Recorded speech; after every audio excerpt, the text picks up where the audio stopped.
Tool the Pot. A friend of mine suggested, you should really analyze Tool. And he'll go by the name Osiris, by the way, vocalist of mine. And I thought, that's a great idea.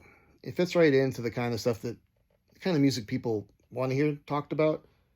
Usually you talk about the rhythm when it comes to Tool, because the drummer and the bass player are usually off somewhere in left field doing some crazy stuff, very hypnotic, very psychedelic. But I'm a guitarist, and we're going to talk about harmony, and the harmony is just as out there.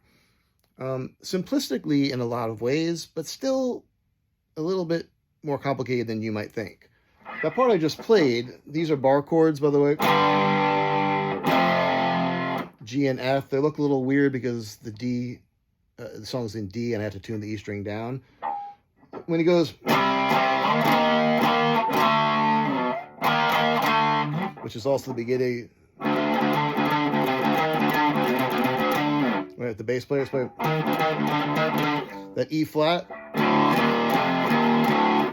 D Phrygian, kind of weird, especially because the vocalist, at least when I heard, he doesn't sing in D Phrygian ever. He sings in D minor, but he's singing, so that ends up creating these weird clashes in the early part of the song.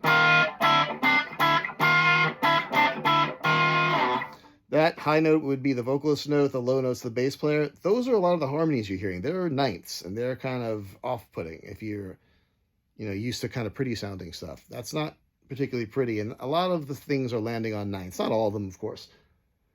But the funny part from a guitar standpoint, and I'm going to try to make this kind of quick, is when he goes to that other section, he's kind of a bit in a quandary, the guitarist, because if you want to play,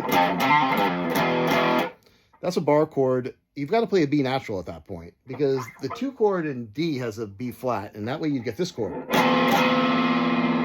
which might be good for some Hendrix songs and some other stuff, but he didn't want that. He wanted, so that puts you in a D Dorian type.